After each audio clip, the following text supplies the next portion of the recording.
Good morning, Intenders. Good morning. Welcome back to Morning Intentions. Today is Monday, March 2nd, and it's time for a brand new theme. We've been letting you know about this theme for the last month, so this isn't going to be a surprise. Normally, we wait until today to do the big reveal. What's the brand new theme of the month?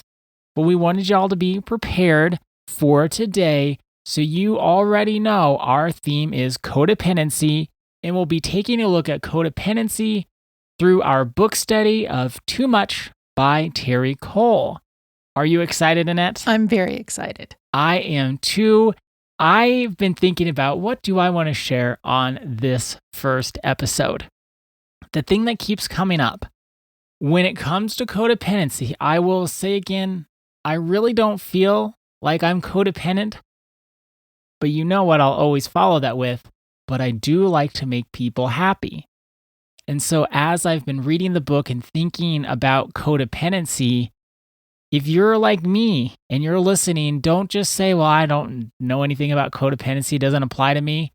Just hold on. Just wait, because you might find there are things that do apply to you, even if you're saying, I'm not codependent.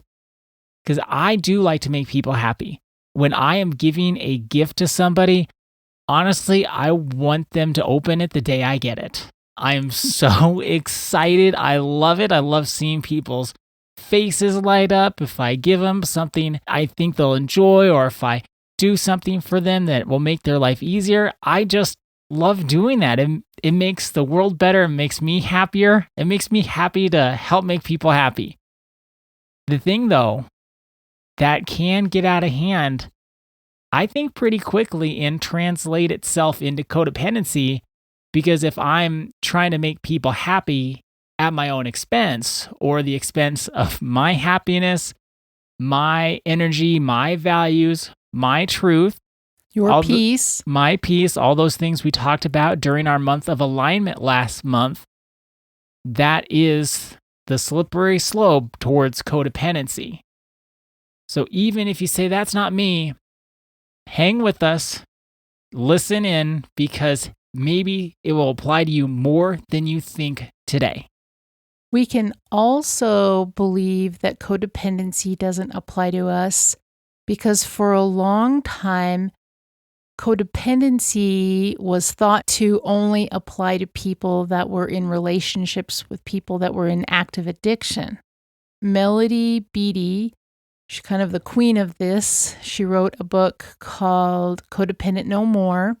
Yes, there can be codependency when we're in relationship with people that are suffering from addiction, but that's not exclusively where codependency is found.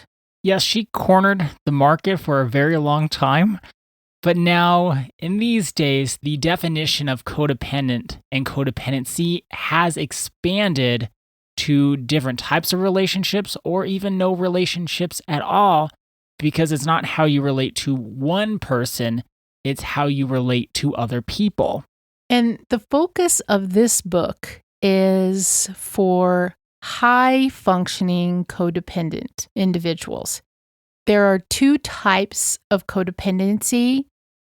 Under-functioning codependency is when you get down in the hole with the other person or people and you stay there.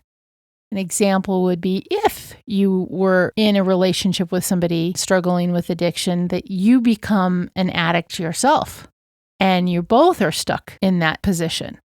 Or let's say you are in a relationship with someone who overspends and doesn't care about getting into debt. You would then also engage in that behavior and you would both get deep into debt. Underfunctioning is when you stoop down and go to the level of someone who is also struggling in life, and you don't rise above, you engage in those same behaviors, and then your life suffers. That's underfunctioning codependency. Right, and it's underfunctioning, not low functioning. Because you're underfunctioning, meaning you're not living up to your own potential.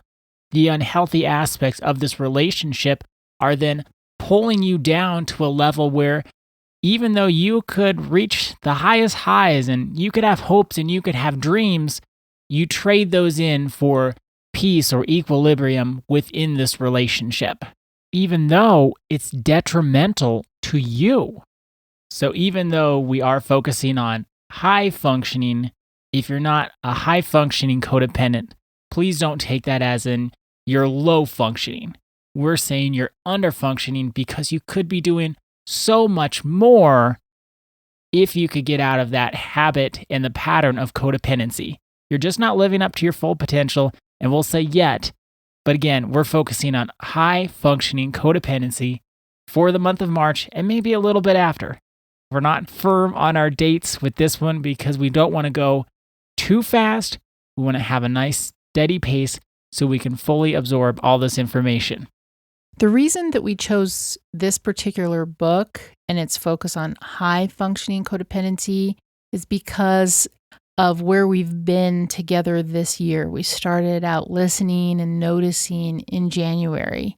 And then in February, we were working on being aware and becoming aligned with what's true for us.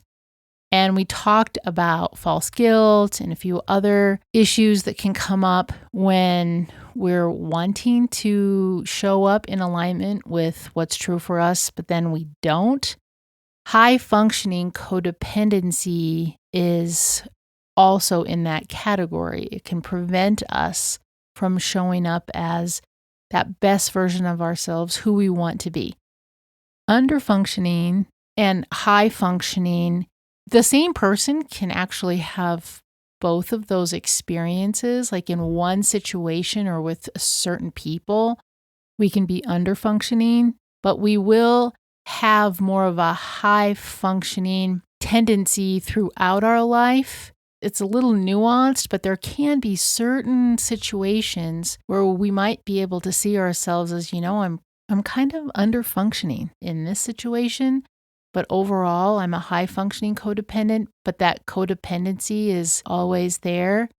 So it's important for us to understand there's this overall blanket codependency. But then Terry Cole, and she is the one who has made this distinction, under-functioning and high-functioning. Based on the work that she has done with her clients, she noticed that there was another type of nuanced codependency, and she calls it high functioning codependency. And her working definition is high functioning codependent behavior includes being overly invested in the feeling states, the decisions, the outcomes, and the circumstances of the people in your life to the detriment of your own internal peace and emotional and or financial well-being.